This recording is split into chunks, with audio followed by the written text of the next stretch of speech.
Hello friends, एक बार फिर से आप सभी का स्वागत है इस यूट्यूब चैनल पे। आज हम लोग कवर करने वाले हैं एक important topic from the portion of modern history. Now this topic is governor generals and viceroys from British India. जब ब्रिटिश रूल था इंडिया में, तब जो भी गवर्नर जनरल्स थे, वाइस रॉयज थे, उनमें से क्वेश्चन काफी बार एसएससी में प्रीवियस ईयर्स में आए हैं। So this topic is very very important. Please be very careful to note down whatever I am writing over here in your notebooks, because my method of teaching, as you know from my other videos, is unique. मैं timelines के थ्रू, mind maps के थ्रू cover कराता हूँ questions को। आपको इसके अलावा कहीं और इलैबोरेट, एक्सटेंसिव, एग्जॉस्टिव नोट्स देखने की जरूरत नहीं पड़ेगी। That I can assure you. More than 90% of the questions from this topic will arrive in your questions from this portion only, whatever I am going to teach you now. So without any further delay, let us start. तो क्या होता है, first of all let me give you all an overview. So India में क्या होता है, this is suppose यहाँ पे ऐसे है। सो इंडिया का ऐसे हम लोग एक मैप के थ्रू समझ सकते हैं। सो ये मैंने रफ मैप बनाया है। ओके, सो ये मैंने लोअर पोर्शन बनाया rough map. So please bear with that, my drawing is not that much perfect, but I can adjust with it. तो यहाँ पे आप देख सकते हैं। So what happened is there were three main places for the British East India Company. So पहले क्या, east India company आई थी यहाँ पे ट्रेड करने, तो उनका main purpose was trade and not administration and control of the country. Let me see it once whether the video is clear or not. Yes, the video is clear. I think the camera is shaking a lot. Let me make it better for you. So what happened was that there were three main presidencies or three main places of trade for the British people, and this East India Company targeted these three portions to rule and have control over there, so that they can have maximum trade and profits from there. तो पहला था यहाँ पे एक reason था, Bengal region. Bengal was rich province, trade route main British का जो centre था, nerve centre of the British rule was Bengal. Here there was Madras presidency, Madras,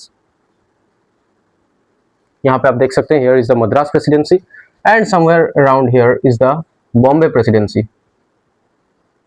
It's for just your understanding, it may not be accurate according to the map, just I'm giving you an overview. तो यहाँ पे क्या होता है, Bengal presidency, Bombay presidency, Madras presidency, ये तीन क्या थे, इंपॉर्टेंट सेंटर्स, नर्व सेंटर्स थे ब्रिटिश रूल के। So East India company mainly focused on Bengal. So after the battle of Plassey, what happened in 1857, the battle of Plassey happened, battle of Plassey. So after the battle of Plassey, Robert Clive defeated Siraj-ud-Dowla with the help of Mir Jafar, and the treachery of Mir Jafar helped Robert Clive to win in the battle of Plassey. नहीं तो वो नहीं जीत पाते थे, because Siraj-ud-Dowla was very much efficient in war tactics. लेकिन what happened was that Mir Jafar was the betrayer. तो battle of Plassey में Siraj-ud-Dowla हार जाते हैं, and after that Robert Clive established the rule of British in India. So Robert Clive यहाँ पे start करते हैं ब्रिटिश रूल, क्योंकि बंगाल क्या है कि पूरे उनके कंट्रोल में आ गया था बैटल ऑफ प्लासी के बाद। तो यहीं से ब्रिटिश रूल एस्टैब्लिश हो जाता है, क्योंकि बंगाल जो नर्व सेंटर था of trade, import, export, everything came under the control of British empire. I think the camera is shaking very much today. So what happened after this,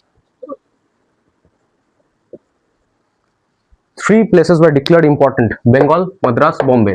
So these three places had three governors, and the main person, the main governor who had the maximum control from East India Company was the governor of Bengal. क्योंकि थोड़ा सा fan चल रहा है तो may be camera shake कर सकता है थोड़ा बहुत, please bear with that. So Robert Clive established the rule. Robert Clive became the first governor of Bengal. So यहीं से हम लोग स्टोरी को स्टार्ट करने वाले हैं। I just give you an overview कि बैकग्राउंड क्या है, कॉन्टेक्स्ट आपके दिमाग में रहेगा तो आपका पूरा टॉपिक एकदम क्लियर कट, क्रिस्टल क्लियर रहेगा। So please note this down. If you don't want to note it down, please have a clear understanding. I think it's perfect till here. So Robert Clive was the founder of British rule in India. तो हम लोग पहले cover करते हैं British governors of Bengal. Governors of Bengal पहले हैं, उसके बाद रेगुलेटिंग एक्ट आता है जिससे कि गवर्नर ऑफ बंगाल को बना दिया जाता है गवर्नर जनरल ऑफ बंगाल, और हम लोग आगे देखेंगे स्टोरी में।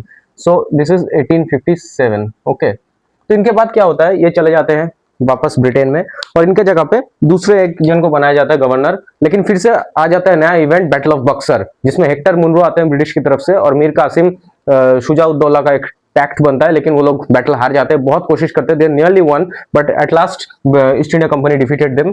सो हेक्टर मुनरो आते हैं ईस्ट इंडिया कंपनी की तरफ से, और बैटल ऑफ बक्सर में ब्रिटिश की हो जाती है जीत। जिसके बाद क्या होता है, पता चलता है ब्रिटेन को कि Robert Clive is the perfect person to be the governor of Bengal, क्योंकि वो कंट्रोल में रख पाते हैं।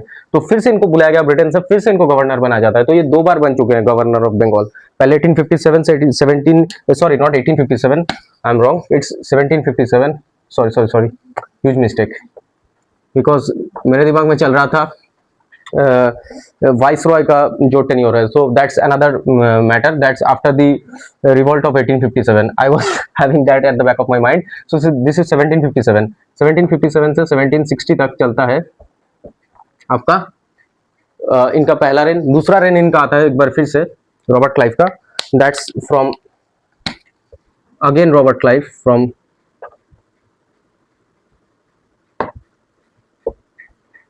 1757 से 1760 तक था, बीच में चले गए थे ब्रिटेन में, फिर इनको वापस बुलाया जाता है 1765 में।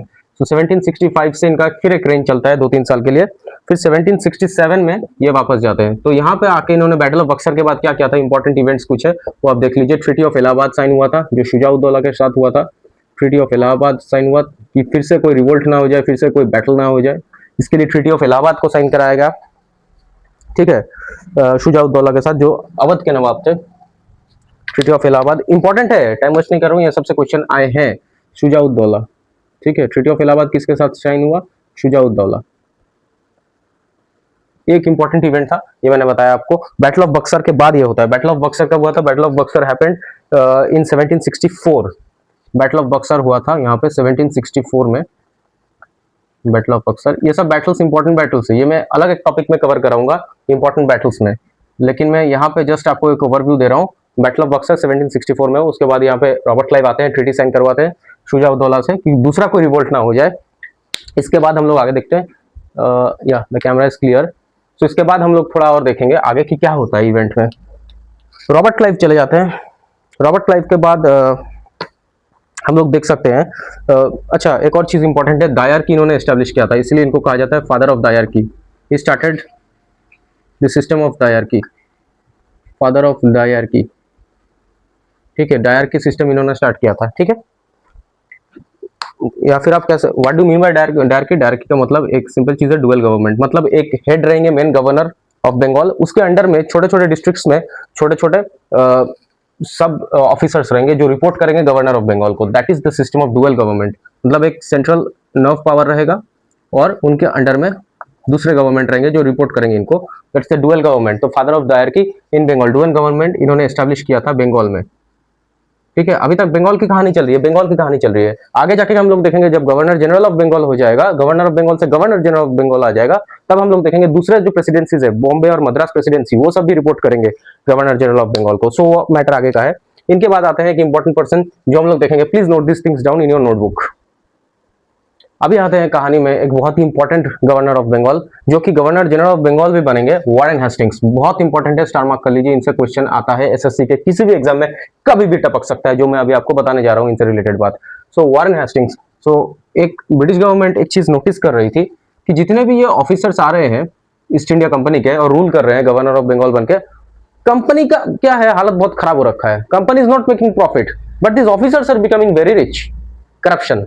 ऑफिसर्स क्या थे, जो कंपनी के थे, रॉबर्ट क्लाइव हो, जो भी हो, आगे जो भी थे, वो क्या कर रहे थे, इंडिया से जो भी आ रहा था अपने प्राइवेट प्रॉपर्टीज बना रहे हैं, वहां पे जाके ब्रिटेन में, लंदन में अपना बड़ा बड़ा मकान घर सब बना रहे हैं, प्रॉपर्टीज खरीद रहे हैं, लेकिन कंपनी बैंकरप्ट होते जा रही है, गवर्नमेंट से, ब्रिटिश गवर्नमेंट से जाके पैसा मांग रही है। तो ब्रिटिश को पता लग रहा था कि कुछ ना कुछ गड़बड़ चल रहा है ऑफिसर्स के बीच में, ये लोग क्या है अपना जेब भर रहे हैं और कंपनी क्या है खाली होती जा रही है। तो उन्होंने क्या किया, रेगुलेटिंग एक्ट पास किया, रेगुलेटिंग एक्ट, ताकि थोड़ा सा एडमिनिस्ट्रेशन, ब्रिटिश गवर्नमेंट क्या है थोड़ा एडमिनिस्ट्रेटिव कंट्रोल बैठाना चाह रही थी ईस्ट इंडिया कंपनी के ऊपर कि क्या कर रहे हैं ये लोग, पता होना चाहिए।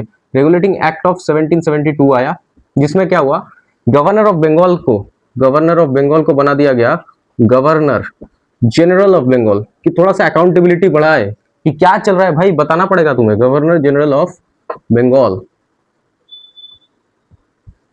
गवर्नर जनरल ऑफ बंगाल के अंडर में कौन थे, इनके अंडर में फिर आ गए बंगाल, मेन प्रेसिडेंसी बन गया, बंगाल प्रोविंस बन गया main province.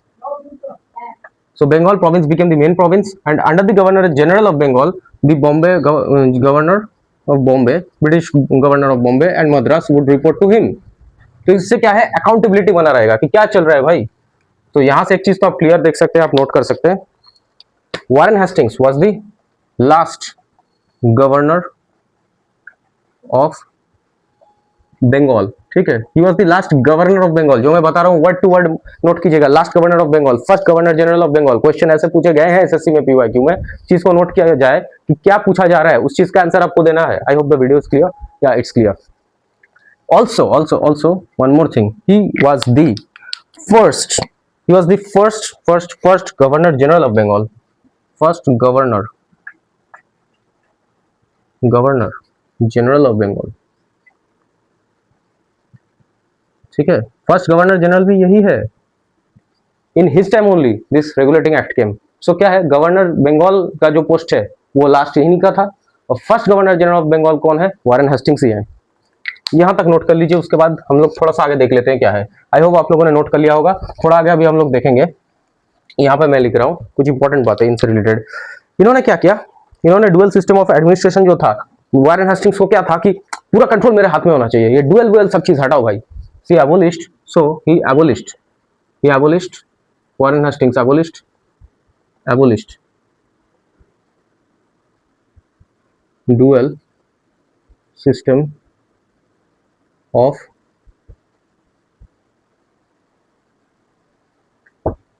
My handwriting is not perfect, I know that, लेकिन आई होप आपको समझ आ रहा है। Abolish dual system of government, dual system इन्होंने हटा दिया, हटाओ भाई डुअल सिस्टम हटाओ, वो सब नहीं चाहिए भाई, एकदम नॉर्मल सिंपल एडमिनिस्ट्रेशन रखो, पूरा कंट्रोल मेरे हाथ में होना चाहिए, ऐसी बात है यहाँ पे, ठीक है। अब देख पा रहे हैं, इनके आगे हम लोग थोड़ा पढ़ेंगे कि इनके टाइम पे एक और एक्ट पास होता है, जिससे यहाँ पे क्या है कि करप्शन बंद नहीं हो रहा था, कंपनी के ऑफिसर्स फिर रिच हो जा रहे हैं, कंपनी बैंकरप्ट फिर हो जा रहा है। तो ब्रिटिश गवर्नमेंट ने क्या क्या शिकंजा थोड़ा और कसने की कोशिश की, इन्होंने क्या किया, एक और एक्ट पास किया जो वारेन हेस्टिंग्स के टाइम पीरियड में ही पास हुआ था। तो वो भी हम लोग देखेंगे, क्योंकि that's very very very important act. ये पॉलिटी में भी आप लोग को कवर कराया जाता है, हिस्ट्री में भी इंपॉर्टेंट है। So that portion is none other than the Pitt's India Act. So question ऐसे भी पूछे गए हैं, in whose time period, in whose reign was the Pitt's India Act passed, और पिट्स इंडिया एक्ट जब पास हुआ था, so who was the governor general of Bengal at that time, Warren Hastings होगा आंसर। पिट्स इंडिया एक्ट 1784 में पास किया जाता है, पिट्स India act, जो कि वारेन हेस्टिंग्स के टाइम पीरियड में ही पास किया गया था। तो पिट्स इंडिया एक्ट क्यों पास किया गया, क्योंकि यहाँ पे किसी भी तरह से करप्शन कम नहीं हो रहा था, तो पिट्स इंडिया एक्ट को इसीलिए पास किया गया था। फिर से डुअल कंट्रोल बैठाया गया ईस्ट इंडिया कंपनी का, ठीक है, dual control of East India company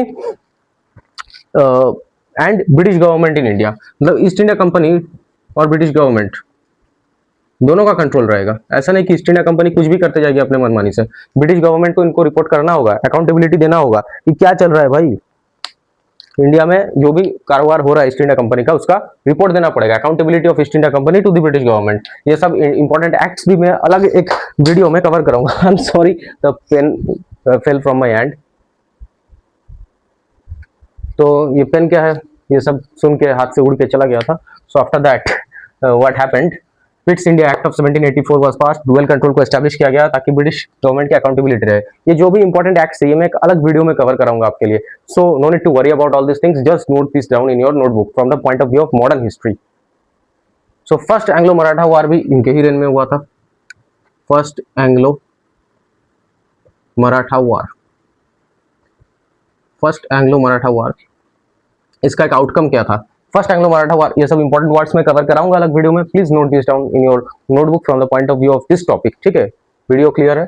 तो फर्स्ट एंग्लो मराठा वार का आउटकम क्या था, treaty of Salbai, treaty of Salbai sign किया गया रहा था from the first Anglo Maratha war. Second Anglo Maratha war also happened during the reign of Warren Hastings only. So second Anglo Maratha war, आगे हम लोग देखेंगे Anglo Mysore war, Anglo Sikh war सब आगे है। So second Anglo Maratha war भी इनके ही रेन में हुआ था, जिसका आउटकम क्या था, treaty of Mangalore. If I am not wrong it's second, या it's second Anglo Mysore war, या that's right, second Anglo Mysore war, second Anglo Mysore war इनके रेन में हुआ था। First Anglo Maratha war, second Anglo Mysore war, क्योंकि मैंगलोर जो मुझे लगा that's from this portion only. So second Anglo Mysore war, treaty of Mangalore, या treaty of Mangalore. Anglo Maratha war हुआ था उसमें treaty of Salbai, Anglo Mysore war हुआ था उसमें ट्रीटी ऑफ मैंगलोर। ये सेकंड एंग्लो मैसूर वार में जो ट्रीटी साइन हो रहा है, treaty of Mangalore, that's from the Anglo Mysore war portion and Anglo Maratha war. ये सब इंपॉर्टेंट वार है, ये सब मैं आगे कवर करूंगा। सो एंग्लो मैसूर वार्स इंपॉर्टेंट है। डेट्स, यहाँ तक कि डेट्स भी पूछे गए हैं इसी साल in this 2025 SSC exams only. Dates from the wars, Anglo Mysore war have been asked, so we need to cover those things in other video. One more important point is there, Warren Hastings also founded the Asiatic Society, ठीक है, Asiatic Society with William Jones.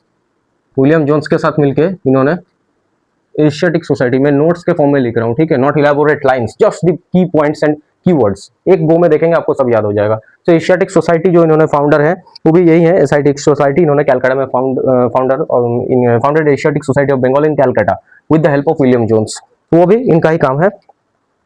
So also one more thing, first Indian newspaper इनके time में आता है, first Indian newspaper, first Indian newspaper important है, कभी भी ये क्वेश्चन आपको देखने को मिल सकता है एग्जाम में, जैसे सीजीएल हो, सीएचएसएल हो, एमटीएस हो, जीडी हो, मुझे तो लगता है कभी भी ये टपक सकता है। That's Hicky's Bengal Gazette, Hicky's Bengal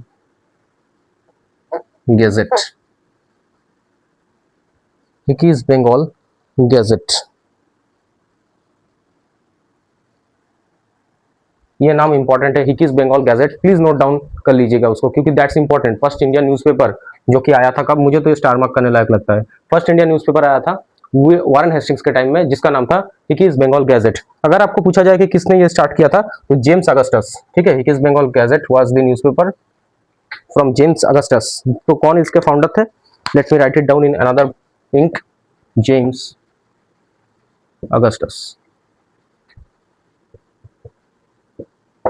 James Augustus founded the first Indian newspaper, ठीक है, यहां तक अगर क्लियर है, please note this down. One more important point is that Warren Hastings also adopted the policy of paramountcy. ये भी क्वेश्चन पूछा जा सकता है, किन्होंने पॉलिसी ऑफ पैरामाउंसी स्टार्ट किया था, Warren Hastings. Policy of paramountcy कुछ नहीं है, just one thing, he declared that the power and authority of East India company is supreme and it is greater than all the Indian provinces and Indian states eight that time. तो यही policy of paramountcy है कि east India company का power और authority जो है सब Indian states के ऊपर है। ये इन्होंने पास किया था, वारेन हेस्टिंग्स ने पॉलिसी ऑफ पैरामाउंसी इन्होंने अडॉप्ट किया था। इंपॉर्टेंट है इसलिए मैंने बताया, क्वेश्चन आया है इसमें पीवाईक्यू में। तो आगे हम लोग देखेंगे next governor general who is very very important, that's Charles Cornwallis. Now we will start with Charles Cornwallis, Charles Cornwallis, ठीक है, ये इंपॉर्टेंट है, बहुत ज्यादा इंपॉर्टेंट है, इनसे भी क्वेश्चन आए हैं प्रीवियस ईयर में, स्टार मार्क कर लीजिएगा। तो चार्ल्स कॉर्नवालिस का बात है 1786 में, इनका लंबा सा रेन रहता है, 1790s तक रहता है कुछ इनका रेन। तो ये कौन है, first of all he created the post of district जज। डिस्ट्रिक्ट जज का पोस्ट जो है इन्होंने क्रिएट किया था, पोस्ट ऑफ डिस्ट्रिक्ट जज। मैं बस इंपॉर्टेंट पॉइंट्स बता रहा हूँ जो भी रिलेटेड है, पोस्ट ऑफ डिस्ट्रिक्ट जज, ठीक है। इसके बाद हम लोग आगे देखेंगे इनका इंपॉर्टेंस क्या है। हम लोग को इंडिया में जो सबसे पॉपुलर एग्जाम है गवर्नमेंट एग्जाम्स में, जिसके पीछे सारे बच्चे पागल रहते हैं कि उनको भी बनना IAS IPS, that's the civil services, वो इन्होंने स्टार्ट किया था। So founder of civil services was Charles Cornwallis, he is known as the father of civil services in India, father of civil services. जो आप डीएम मैजिस्ट्रेट देखते हैं, वो सब कॉन्सेप्ट चार्ल्स कॉर्नवालिस ने स्टार्ट किया था, civil services in India. So father of civil services, I think the ink is visible, या the father of civil services in India किसको कहा जाता है, चार्ल्स कॉर्नवालिस को, father of civil services in India, ठीक है। इंपॉर्टेंट पॉइंट है, पूछा गया है प्रीवियस ईयर में, इसलिए मैंने मार्क करवा दिया आपको। He established also one more thing, he is also known as the real founder, real founder of British, ये रियल वर्ड इंपॉर्टेंट है, real founder of British rule in India. लेकिन एक बात है, अभी तक जो भी हम लोग स्टडी कर रहे हैं, अभी भी कंपनी के अंदर ऑफिसर्स खुद के जेब भरे जा रहे हैं, ये चीज अभी भी चल रहा है। तो आगे जाके हम लोग जब देखेंगे रिवोल्ट ऑफ 1857 होगा, तब गवर्नर जनरल से हो जाएगा पोस्ट वाइस रॉय, और डायरेक्ट अथॉरिटी आ जाएगा ब्रिटिश गवर्नमेंट का, ना कि ईस्ट इंडिया कंपनी का। ईस्ट इंडिया कंपनी का रूल खत्म कर दिया जाएगा फ्रॉम ब्रिटिश गवर्नमेंट। सो तब आ जाएगा वाइस रॉय, गवर्नर जनरल हो जाएगा तब वाइस रॉय ऑफ इंडिया। सो अभी हम लोग देखते हैं, अभी गवर्नर जनरल ऑफ बंगाल चल रहा है, ठीक है। इसके बाद हो जाएगा governor general of India. Governor general of India के बाद हम लोग देखेंगे आगे जाएगा वाइस रॉय। तो अभी भी 2 स्टेप्स बाकी है। तो इनका लॉर्ड सॉरी कॉर्नवालिस का कौन सा एक इंपॉर्टेंट पोस्ट है, वो है पोस्ट ऑफ डिस्ट्रिक्ट जज, इन्होंने क्रिएट किया था। Father of civil services in India, civil services इन्होंने स्टार्ट करवाया था। Real founder of British rule इनको ही कहा जाता है। और एक इंपॉर्टेंट चीज है जो कि हम लोग मिस नहीं कर सकते, बहुत ज्यादा इंपॉर्टेंट है, and that is he started a system. एक और इंपॉर्टेंट पॉइंट है जो आपको बिल्कुल पता होना चाहिए, that is he is also the founder of zamindari system. So he introduced zamindari system. ये जो आप पढ़ते हैं ना, तीन टैक्स, लैंड रेवेन्यू कलेक्शन के जो सिस्टम्स थे, zamindari system, Mahalwari system and ryotwari system, उनमें से जमींदारी सिस्टम स्टार्ट किया था कॉर्नवालिस ने। जमींदारी सिस्टम, जिसको हम लोग एक और नाम से भी जानते हैं, अगर आपको याद होगा please comment down the other name for zamindari system, some kind of settlement. I will not tell what is that settlement. Please comment down below. I would love to read your comments. Zamindari system का एक और नाम क्या था? तो जमींदारी system इन्होंने start किया था 1793 में, ठीक है, बंगाल में इन्होंने स्टार्ट कर दिया जमींदारी सिस्टम। सो ये इंपॉर्टेंट पॉइंट्स है related to Charles Cornwallis, please note them down.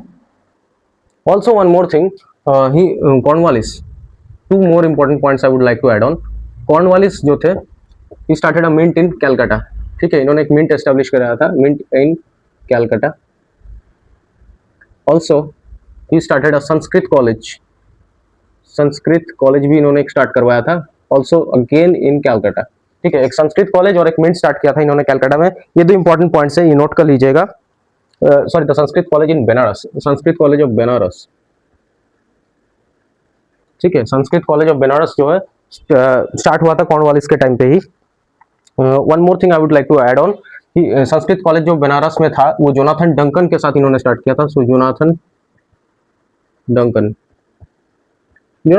That name is not that much important, लेकिन हाँ चाहे तो आप पढ़ सकते हैं, that's up to you. So ये दो पॉइंट्स इंपॉर्टेंट थे जो मैंने ऐड करा दिए।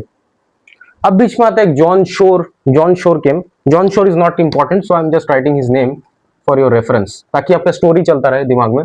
जॉन शोर आए थे इनके बाद, लेकिन इनके रेन से रिलेटेड कुछ इंपॉर्टेंट बोलने लायक है नहीं खास। अब जो आते हैं इसके बाद, जॉन शोर के बाद, he is also a very important character, इनसे भी काफी क्वेश्चंस आते हैं मॉडर्न हिस्ट्री में। So he is Richard Wellesley, he became the next governor general of Bengal. और ये जैसे ही आते हैं रिचर्ड वेलेस्ली, इन्होंने अपना एक नया पॉलिसी स्टार्ट कर दिया, बेचने लगे बार में, ले लो भाई सब्सिडियरी अलायंस, आ गए लेके सब्सिडियरी अलायंस, सब्सिडियरी अलायंस। तो इसमें क्या था, one thing was very important during this time period, British को क्या था, फ्रांस से बहुत ज्यादा डर लग रहा था, and there was also the rise of Napoleon around this time. So Richard Wellesley was very much afraid of French and other parties हुए देयर इन इंडिया। जैसे फ्रेंच कंपनी था इंडिया में, तब भी था, फ्रेंच गया नहीं था, तो उनसे डर लगता था। तो Richard Wellesley introduced one thing, that is subsidiary alliance. Subsidiary alliance क्या था, इसका मैं एक ओवरव्यू दे देता हूँ। So he started subsidiary alliance. Subsidiary alliance was a kind of treaty between a state and the East India company, which conditioned, उन्होंने condition रखा था, जो भी सब्सिडियरी अलायंस पे साइन करेगा उस स्टेट को अपना मिलिट्री, अपना आर्मी छोड़ना पड़ेगा, उसको आर्मी मिलिट्री हेल्प जो भी चाहिए होगा, मिलिट्री हेल्प उनको मिलेगा ईस्ट इंडिया कंपनी की तरफ से। मतलब क्या है, इनका अपना जो एडमिनिस्ट्रेटिव कंट्रोल है वो ईस्ट इंडिया कंपनी के हाथ में आ गया, अपना मिलिट्री आप मेंटेन नहीं कर सकते हैं। और एक इंपॉर्टेंट पॉइंट था सब्सिडियरी अलायंस में, there would be one British official who would be appointed from the East India Company in the court of that particular state। मतलब जो कोर्ट है, जो सभा में बैठ के जो डिसीजन लिया जा रहा है, प्रिंसली स्टेट में किंग बैठा हुआ है, सभी लोग बैठे हुए हैं, वहां पे वो अपने दम पे डिसीजन लेंगे जरूर, लेकिन वहां पे ईस्ट इंडिया कंपनी का एक बंदा बैठा होगा। तो उसमें क्या है, आपकी कोई प्राइवेसी रही ही नहीं, आप कुछ भी प्लान कीजिए, आप कुछ भी बनाइए, वो तो खबर जाएगा ही ईस्ट इंडिया कंपनी तक। तो ईस्ट इंडिया कंपनी क्या है, ये सब्सिडियरी अलायंस से अपना पूरा जो एडमिनिस्ट्रेशन और मिलिट्री कंट्रोल है ये एस्टेब्लिश करना चाह रहा था, ताकि जैसे हैदर अली थे, टीपू सुल्तान थे, they had very good connections with the French and the British were afraid of this. सो उन्होंने क्या किया, इस चीज को खत्म करने के लिए कि दूसरे जो पावर्स हैं उनके साथ कहीं मिल ना जाए, दूसरे जो पावर्स हैं उनके साथ कहीं मिलके ईस्ट इंडिया कंपनी के साथ बैटल शुरू ना कर दे, जैसे मैसूर में हुआ था हैदर अली टीपू सुल्तान के केस में, वो फ्रेंच के साथ मिलकर अपने आर्मी को, मिलिट्री को ट्रेन कर लिए थे। So that thing Richard Wellesley wanted to avoid. So Richard Wellesley started the policy of subsidiary alliance। Military हटा दो, ईस्ट इंडिया कंपनी अपनी मिलिट्री प्रोवाइड करेगी, तुम्हारे प्रोटेक्शन के लिए ईस्ट इंडिया कंपनी रेस्पॉन्सिबल रहेगी, और तुम्हारे कोर्ट में एक ब्रिटिश ऑफिशियल हमेशा बैठा रहेगा। तो क्या है, तुम्हारी प्राइवेसी तो हो गई खत्म, अब तुम कुछ भी कर लो, you will not be able to have any kind of privacy and any kind of administration over your state because the ultimate authority will be with the East India Company। So क्या है कि east India company का ये बहुत important part है। और first state जिसने ये सब्सिडियरी अलायंस साइन किया था, that was Nizam of Hyderabad. So first subsidiary alliance कहाँ पे साइन हुआ था? हैदराबाद, पहला इसके शिकंजे में आया था। ये इंपॉर्टेंट पॉइंट है, इसलिए मैंने थोड़ा टाइम देकर समझाया, क्योंकि इससे क्वेश्चन आते हैं, सब्सिडियरी अलायंस से भी खास करके पूछे गए हैं। सो ब्रिटिश ऑफिशियल एक बैठा दिया जाएगा कोर्ट में, याद कीजिए इसको, अपने नोटबुक में लिख लीजिए जो मैं बता रहा हूँ। One British official appointed in the court of the state which has signed subsidiary alliance and the military power will not be with the state but with the East India Company. East India Company will give protection by providing military resources to the state. एक और चीज है जो important है subsidiary alliance से related, Madras presidency was formed during his tenure. Madras presidency जो है Richard Wellesley के टाइम पे ही बनाया गया था, मद्रास प्रेसिडेंसी बनाया गया था, ठीक है। तो फर्स्ट जो आया था शिकंजे में सब्सिडियरी अलायंस के, हैदराबाद। तो रिचर्ड वेलेस्ली क्या है, हर जगह पे जाके बेचने लगे, सब्सिडियरी अलायंस ले लो भाई, सब्सिडियरी अलायंस ले लो।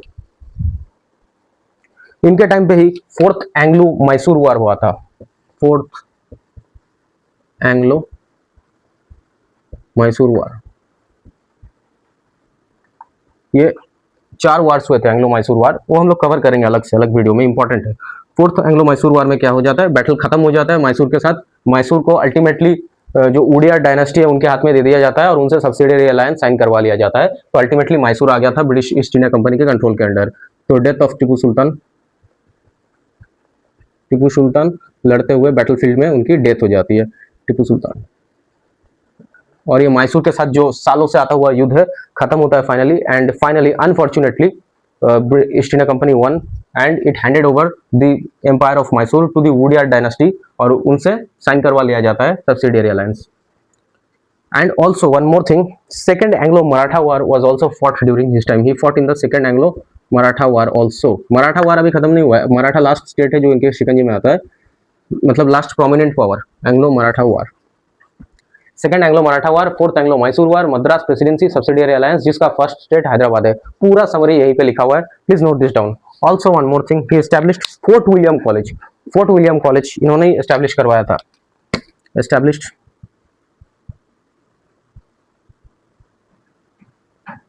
Fort William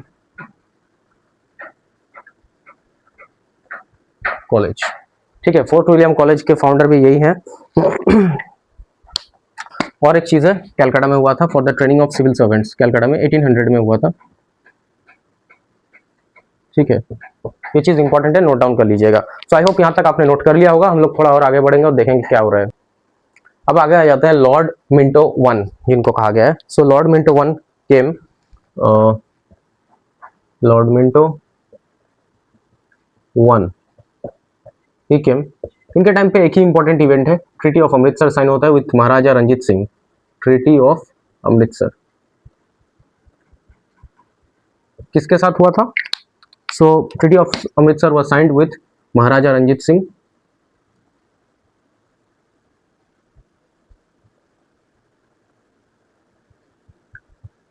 So Maharaja Ranjit Singh was a very able and very powerful administrator, very powerful king. तो इनसे क्या है, ब्रिटिश ईस्ट इंडिया कंपनी को था डर, और he also trend his army from the French. तो इन्होंने अपनी आर्मी को फ्रेंच से ट्रेन करवा लिया था, फ्रेंच आर्मी से, क्योंकि फ्रेंच भी थे उस टाइम पे इंडिया में ही। तो फ्रेंच कंपनी से इन्होंने अपनी आर्मी को ट्रेन करवा लिया था, जिससे कि ये बहुत ही एफिशिएंट और एडमिनिस्ट्रेटिव और पावरफुल रूलर बन गए थे, जिससे कि ईस्ट इंडिया कंपनी को डर था। So East India company did not annex Punjab during the reign of Maharaja Ranjit Singh. वो वेट कर रहे थे सही मौके का। After the death of Maharaja Ranjit Singh some events happened and then Punjab came under the East India company. तो क्या है, महाराजा रंजीत सिंह से इन्होंने ट्रीटी ऑफ अमृतसर साइन करवा लिया कि उस प्रोविंस में कोई एंटर नहीं करेगा, east India company Sutlej river के इस पर रहेगा और सतलज रिवर के उस पर पंजाब के स्टेट में कुछ इंटरवेंशन नहीं करेगा। That was the gist of treaty of Amritsar, क्योंकि ये नहीं चाहते थे कि Maharaja Ranjit Singh came and attack the East India company, so they wanted to avoid that event. तो this was one important act. Also charter act of 1813 came during the reign of Minto one. Charter act of 1813 इनके rule में ही आया था, तो इनके rule में ये हुआ था। These were the two important events। इनके बाद जो आते हैं रॉर्डन हेस्टिंग्स। वारन हेस्टिंग्स नहीं है, वारन हेस्टिंग्स हम लोग कवर कर चुके हैं, ये है रॉर्डन हेस्टिंग्स, दूसरे हेस्टिंग्स है ये, रॉर्डन हेस्टिंग्स, ठीक है। सो रॉर्डन हेस्टिंग्स के, रॉर्डन हेस्टिंग्स का जो रेन है वो 1813 से स्टार्ट होता है। इंपॉर्टेंट नहीं है, जस्ट मैं ऐसे टाइमलाइन के लिए आपको नोट करा रहा हूँ ये सब चीजें। सो रॉर्डन हेस्टिंग्स का रेन स्टार्ट होता है 1813 से, थोड़ा बहुत रेन रहता है इनका 10 साल का, 10-12 साल के आसपास इनका रेन था, if I am not wrong. So I hope the camera is clear, या इट्स क्लियर। रॉर्डन हेस्टिंग्स के टाइम पीरियड में क्या हुआ था, treaty of Sagauli was signed, treaty of Sagauli, just important name से याद रखिए, ट्रीटी इंपॉर्टेंट नहीं है उतना, सगोली, ट्रीटी ऑफ सगोली इनके टाइम पीरियड में होता है।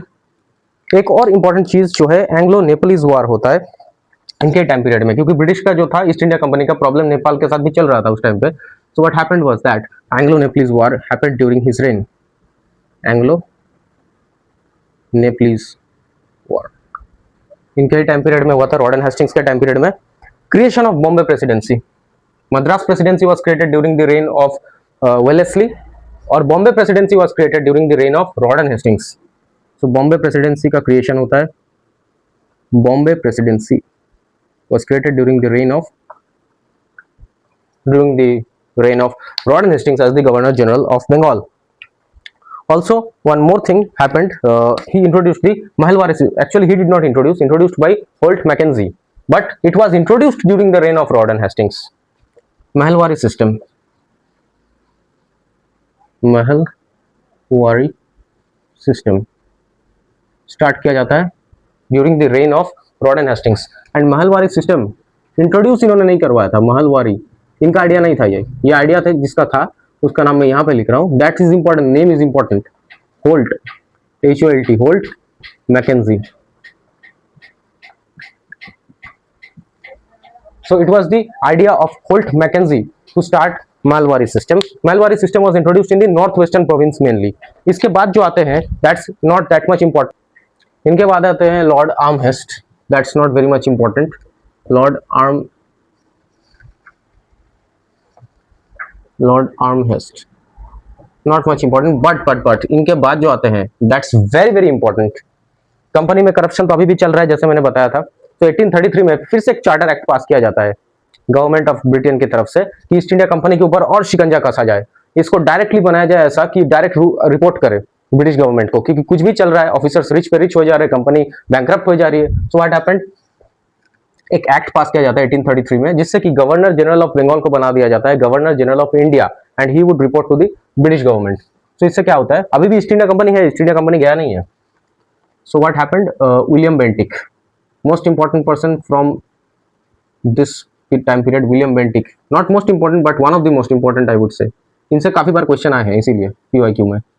विलियम बेंटिक, सो विलियम बेंटिक का जो रूल है that started from 1828, but act के बाद भी यही रहते हैं, 1830s के आसपास तक इनका चलता है, 1835 that was the tenure of William Bentinck as the governor general of India. So इनसे रिलेटेड इंपॉर्टेंट जो फर्स्ट इंपॉर्टेंट चीज है जो आप नोट डाउन जरूर कीजिएगा यहां से, that's he was the first governor general of India. Question आया है, who was the first governor general of India, who was the last governor general of Bengal, both William Bentinck होगा answer. Governor general of India, governor general of India, and he was also the last governor general of Bengal, क्योंकि इन्हीं को बनाया गया था। So last governor, ये 1833 से start होता है जब एक एक्ट पास किया गया था, उसके बाद से 2 साल रहे थे गवर्नर जनरल ऑफ इंडिया। तो governor general of Bengal last यही थे, ठीक है, last governor general of Bengal. फिर बाद में एक्ट पास हुआ 1833 में, फिर गवर्नर जनरल ऑफ इंडिया का पोस्ट बनाया गया, इसके जगह पे हटा के ये हो गया ऊपर वाला। गवर्नर जनरल ऑफ इंडिया जो है वो भी फर्स्ट विलियम बेंटिक ही है फर्स्ट। इसके बाद इंपॉर्टेंट जो चीज है जो जरूर आपको पता होना चाहिए, charter act of 1833, charter act 1833 ये पास हुआ तो गवर्नर जनरल ऑफ इंडिया का पोस्ट बनाया गया था। इसके बाद after that one more thing, Raja Rammohan Roy ने बहुत ज्यादा कोशिश किया कि सती सिस्टम को अबॉलिश किया जाए, समाज में से सती सिस्टम को खत्म किया जाए। So with the efforts of Raja Rammohan Roy, William Bentinck passed an act and prohibited sati, तो एबॉलिश्ड सती सिस्टम, एबॉलिश्ड और you can say prohibited, sati system खत्म कर दिया इन्होंने, मतलब एक्ट पास कर दिया जिससे कि sati system became illegal. So William Bentinck abolished sati system with the efforts with some help and efforts from Raja Rammohan Roy. Raja Rammohan Roy का काफी एफर्ट, काफी योगदान रहा है इसमें, which helped in abolishing Sati system from the society। One more thing, he founded Brahmo समाज। राजा राममोहन रॉय ने ब्राह्मो समाज इनके टेन्योर में फाउंड किया था। तो राजा राममोहन रॉय फाउंडेड द ब्राह्मो समाज। ब्राह्मो समाज इन्होंने स्टार्ट कर दिया विलियम बेंटिक के टाइम में ही, ब्राह्मो समाज, जिससे कि socio cultural reform movement start हुआ था इंडिया में। सो फादर ऑफ इंडियन रेनेसा के फादर राजा राममोहन रॉय को कहा जाता है। हम लोग एक दूसरा वीडियो बनाएंगे जिसमें मैं सारे इंपॉर्टेंट जो कैरेक्टर्स है, सारी important personalities from modern history I will cover in that video. वहां हम लोग राजा राममोहन रॉय को इन डेप्थ एनालिसिस करेंगे और देखेंगे सब चीज। सो राजा राममोहन रॉय ने ब्राह्मो समाज का निर्माण किया था यहाँ पे। स्टार्टेड ब्राह्मो समाज इन कैलकाटा इन 1828। ठीक है, कैलकाटा में इन्होंने स्टार्ट कर दिया 1828 में ब्राह्मो समाज इन्होंने स्टार्ट किया कैलकाटा में। ये सब चीज प्लीज नोट डाउन कर लीजिए। एक नया एजुकेशन से रिलेटेड एक्ट आता है ब्रिटिश गवर्नमेंट का, मैकॉलेज मिनट, जो कि इनके ही टाइम पीरियड में पास किया गया था, वो हम लोग कवर करेंगे आगे। मैकॉलेज मिनट, इससे इंपैक्ट कहाँ हुआ था? इंपैक्ट हुआ था इंग्लिश एजुकेशन इन इंडिया। तो इंग्लिश एजुकेशन को बढ़ावा देने के लिए, इंग्लिश एजुकेशन को बढ़ावा देने के लिए मैकॉलेज मिनट पास किया गया था 1835 में, जो कि फिर से विलियम बेंटिक के टेन्योर में ही हुआ था। तो आप देख सकते हैं काफी इंपॉर्टेंट इवेंट्स हुए थे इनके टेन्योर में। That's why he is one of the most important governor generals of India. So इनसे क्वेश्चन आते हैं। इनसे एक और चीज इंपॉर्टेंट है जो हम लोग यहाँ पे देख सकते हैं कि spread he reformed the Mahalwari system. Mahalwari system introduce तो हो गया था इनसे आगे रॉर्डन हेस्टिंग्स के टाइम में, but it was not reformed properly. So William Bentinck reformed and spread the he helped in spreading the Mahalwari system in the entire of India.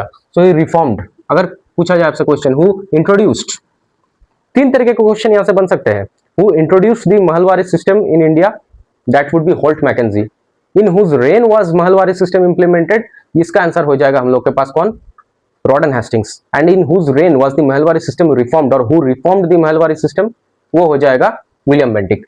So he reformed Mahalwari system. Reformed Mahalwari system, पूरे India में spread किया था Mahalwari system को इन्होंने ही। सो यहाँ से आप लोग देख सकते हैं कि जितने भी इंपॉर्टेंट चीजें वो मैंने कवर कर दिया। और हाँ, एक और चीज, फर्स्ट लॉ कमीशन भी विलियम बेंटिक के टाइम में ही बनता है। फर्स्ट लॉ कमीशन, ये इंपॉर्टेंट है, ये मिस आउट हो जाता अभी मेरे दिमाग से, लेकिन मैंने नोट्स को अपने रिफर किया, so I came to know first law commission भी इंपॉर्टेंट है। फर्स्ट लॉ कमीशन इन्होंने स्टार्ट करवाया था। So these were the important things related to William Bentinck. Please note them down.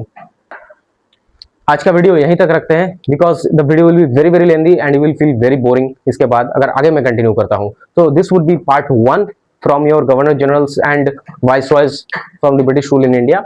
Next part में हम लोग कवर करेंगे बाकी के कुछ governor generals and very very important the viceroys of India.